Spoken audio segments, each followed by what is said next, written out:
Hello friends.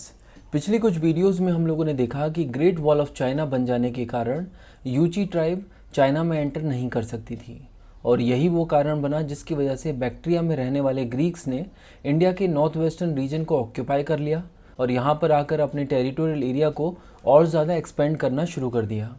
इसके बाद हम लोगों ने पिछली वीडियो में ये भी जाना कि किस तरह फर्स्ट सेंचुरी बीसी में स्कीथियंस ने इंडिया के नॉर्थ वेस्टर्न रीजन को ऑक्यूपाई किया और इंडिया में ग्रीक पावर को पूरी तरह से डिस्ट्रॉय कर दिया और देखते ही देखते इंडिया के एक लार्जर पार्ट को अपने कंट्रोल में ले लिया। इन स्कीथियंस को इंडिया में शक कहा गया और इनकी इंडिया में टोटल 5 ब्रांचेस थी। बट फर्स्ट सेंचुरी बीसी के एंड होते होते ईरानियन ओरिजिन के पार्थियंस ने इंडिया के नॉर्थ वेस्टर्न रीजन को कंट्रोल करना शुरू कर दिया। बट ये शाकाज को पूरी तरह से एलिमिनेट करने में कामयाब नहीं रहे।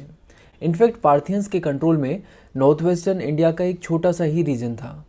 तो कहा जा सकता है कि ये वो समय था जब इंडिया में शक और पार्थियंस दोनों पैरेलली रूल कर रहे थे और इसके एविडेंस हमें मिलते हैं एंशिएंट संस्कृत टेक्स्ट से, जहाँ पर इन दोनों ट्राइब्स को एक साथ शक पहलवास के नाम से रिप्रेजेंट किया गया है। तो शाकाज से रिलेटेड डिटेल्स तो हम पिछली वीडियो में ऑलरेडी कवर कर चुके हैं। आज की इस वीडियो में हम लोग बात करने वाले हैं पार्थियंस की। तो पार्थियंस ने जब इंडिया में रूल करना शुरू किया तो इन्हें इंडो पार्थियंस कहा गया और इंडो पार्थियन किंग्स में से सबसे फेमस किंग थे गंदोफर्निस।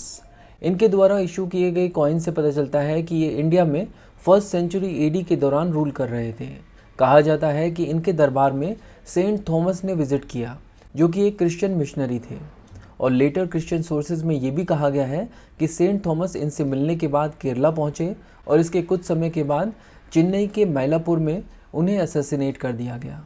तो ये तो बात हुई गोंडोफर्निस की। कम सोर्सेज होने की वजह से पार्थियंस के बारे में हम इतना ही जानते हैं। चलिए अब बात करते हैं यूची ट्राइब की, जो कि ओरिजिनली नॉर्थ सेंट्रल एशिया की स्टेपीज़ को बिलोंग करते थे और चाइना के नेबरहुड में रहा करते थे। But great wall of China के बन जाने की वजह से साउथ वेस्टर्न मूवमेंट करते करते अब ये इंडिया के नॉर्थ वेस्टर्न रीजन तक पहुँच गए थे और बाकी ट्राइब्स की ही तरह इन्होंने भी इंडिया के नॉर्थ वेस्टर्न रीजन को ऑक्यूपाई करने का मन बना लिया था। यूची ट्राइब की कई सारी ब्रांचेस थी। उनमें से एक ब्रांच थी कुशान। कुशान यूची ट्राइब की वो ब्रांच थी जिसने काबुल वैली और गांधार रीजन को ऑक्यूपाई कर लिया था और इस तरह इंडिया में कुशान एम्पायर की शुरुआत हुई।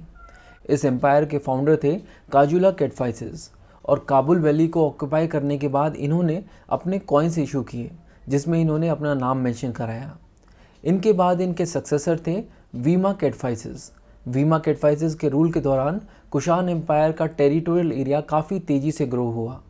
इन्होंने पूरे नॉर्थ वेस्टर्न रीजन को ऑक्यूपाई कर लिया और इनका टेरिटोरियल एरिया मथुरा तक फैला हुआ था। अपने इस टेरिटोरियल एक्विजिशन के बाद इन्होंने अपने गोल्ड कॉइन्स को भी इशू किया, जिसकी वजह से आगे चलकर कुशान मॉनेटरी पॉलिसी इन्फ्लुएंस हुई और इन कॉइन्स पर इन्होंने अपने आप को एक बहुत ही बड़ा टाइटल दिया। टाइटल था lord of the whole world. वीमा कैटफाइसिस को कैटफाइसिस 2 के नाम से भी जाना जाता है और आप देख ही सकते हैं कि इन्होंने अपने हाथ के इशारे से 2 उंगली उठाकर ये बताया है कि यही कैटफाइसिस 2 हैं और क्योंकि ये कैटफाइसिस 2 हैं तो काजुला कैटफाइसिस को कैटफाइसिस 1 के नाम से भी जाना जाता है। इसके अलावा वीमा कैटफाइसिस के बारे में ये भी कहा जाता है कि ये लॉर्ड शिवा के डिवोटी थे। काजुला कैटफाइसिस और वीमा कैटफाइसिस ने 50 एडी से 78 एडी तक रूल किया।